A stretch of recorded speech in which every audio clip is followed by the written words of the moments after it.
Destiny by walls. One man wakes under a silk canopy. His room is warm. Servants already fed the fire. Another man wakes on straw, in a space smaller than a modern parking spot, next to his children, next to a goat. Same city, same morning, completely different homes. In the 1700s, your house was in decoration. It wasn't comfort, it was destiny. So, how do people actually live inside those walls?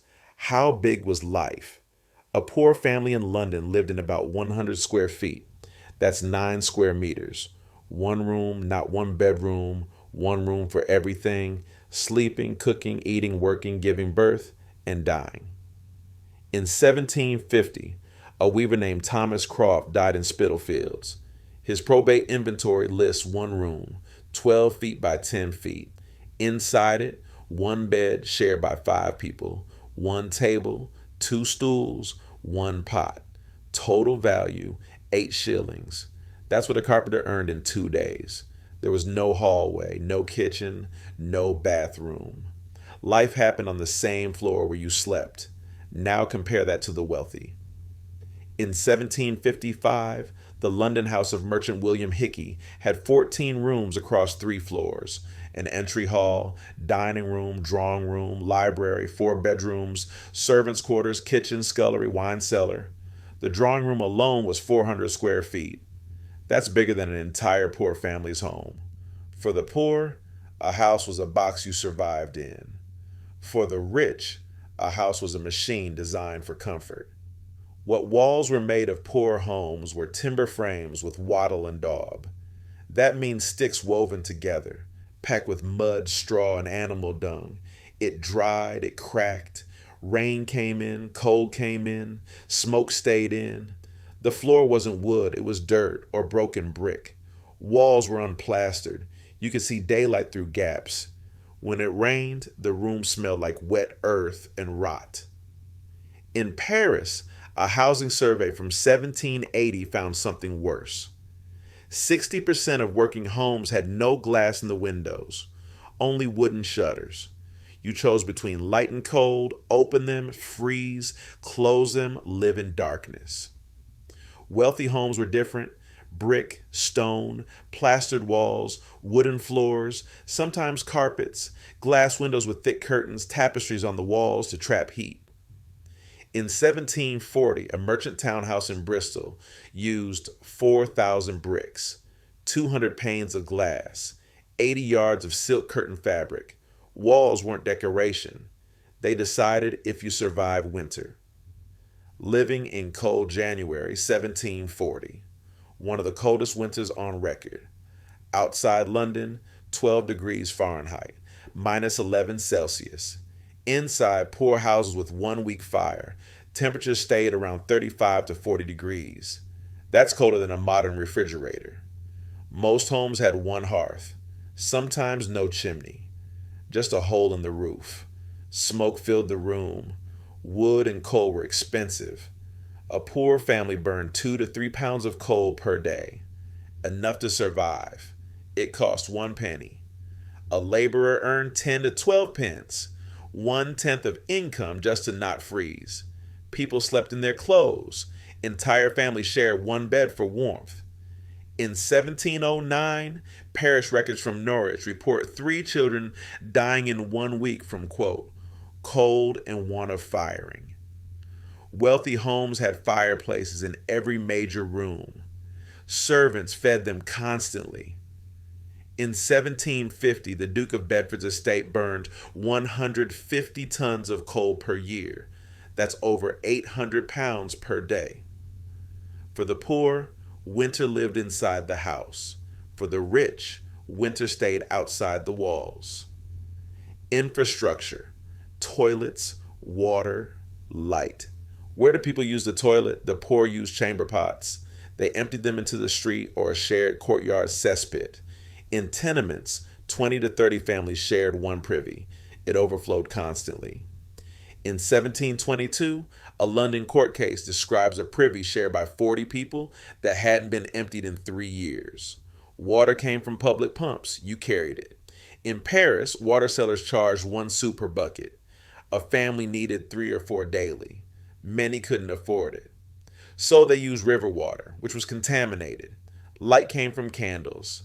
A tallow candle cost half a penny and burned 2 hours. Most families use one per evening.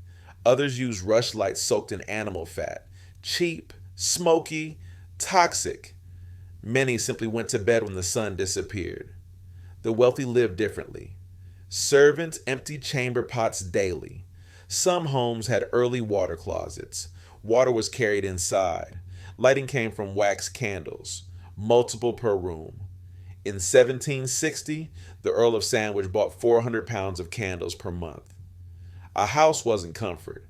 It was a survival machine, and most machines barely worked. Who lived there?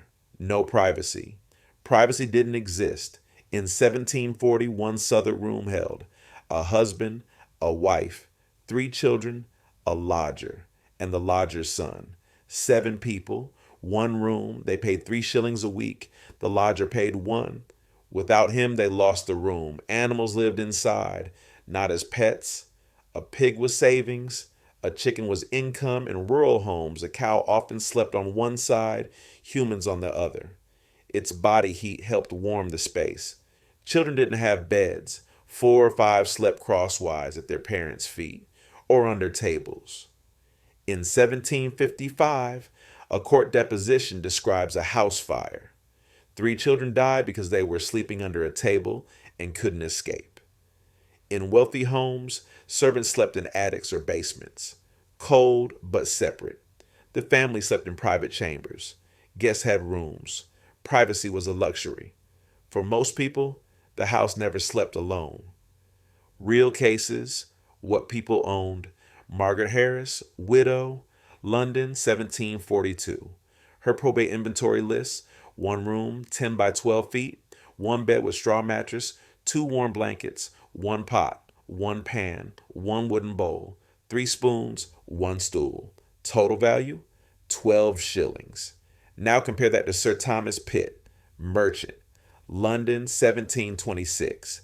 His estate listed 14 rooms, 27 feather beds, 32 chairs, 9 tables, 6 mirrors, carpets, curtains, paintings, kitchen with 60 items of cookware, wine cellar with 200 bottles, total value, 12,000 pounds. One person owned less than a day's wages. The other owned more than a laborer earned in 500 years. This isn't theory. This is what people actually owned when they died. Consequences: housing as fate.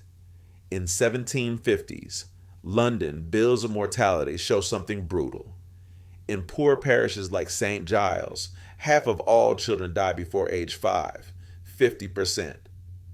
In wealthy parishes like St. James, about 25%. Why? Housing. Damp walls bred disease. Smoke ruined lungs. Cold killed infants. Crowded rooms spread infection. When one person got sick, everyone got sick. In 1665, plague hit hardest in tenements where 6 to 10 people shared a room. Homes with space and private wells were hit far less. Fire was constant. Wooden houses packed together, open flames everywhere. In 1666, the Great Fire of London destroyed 13,000 houses. Not bad luck, bad construction. Lice lived in straw beds. Fleas carried typhus. In the 1720s, epidemics killed thousands in London's poorest streets. Housing didn't decide comfort. Housing decided lifespan. Ending. Your walls were your life. In the 1700s, your house was your destiny. Not dreams, not talent. Your walls. A child born in one room had half the chance of reaching adulthood compared to a child born with space, heat, and clean water. Same city, same century, different fate. Next time, we look at what people actually ate inside those walls.